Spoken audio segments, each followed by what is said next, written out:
ಗೊತ್ತಿಲ್ಲ ನನಗೆ ರೆಕಾರ್ಡ್ ಏನಾಗಿದೆ ಅಂತ.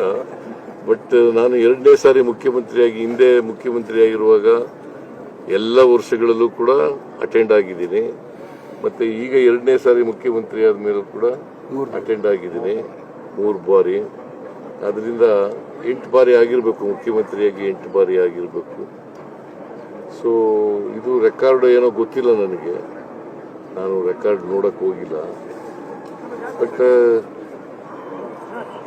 ಜನರ ಆಶೀರ್ವಾದ ಇರೋದ್ರಿಂದ ಇಷ್ಟು ವರ್ಷ ಮುಖ್ಯಮಂತ್ರಿಯಾಗಿ ದಸರಾ ಮಹೋತ್ಸವವನ್ನು ಆಚರಣೆ ಮಾಡ್ತಕ್ಕಂಥ ಸೌಭಾಗ್ಯ ದೊರೆತಿದೆ. ಇದನ್ನ ಅತ್ಯಂತ ಸಂತೋಷದಿಂದ ನೆರವೇರಿಸಿದ್ದೇನೆ. ಮತ್ತೆ ಜನರು, ಇದು ನಾಡ ಹಬ್ಬ, ಜನರ ಹಬ್ಬ. ಜನರು ಖುಷಿಯಾದರೆ ನಾವು ಸರ್ಕಾರ ಖುಷಿ ಆಯ್ತೀವಿ. ಜನರು ಹೆಚ್ಚು ಜನ ಪಾಲ್ಗೊಳ್ಳೋದ್ರಿಂದ ಸರ್ಕಾರನೂ ಕೂಡ ಇದರಲ್ಲಿ ಖುಷಿ ಆಗ್ತದೆ ಅಂತಕ್ಕಂಥ ಮಾತುಗಳನ್ನು ಹೇಳಲಿಕ್ಕೆ ಬಯಸ್ತಾ ಇದ್ದೇನೆ.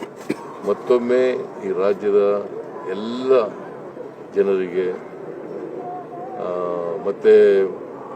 ಮತ್ತೊಮ್ಮೆ ನಾನು ದಸರಾ ಮಹೋತ್ಸವವನ್ನು ಉದ್ಘಾಟನೆ ಮಾಡಿದಂಥ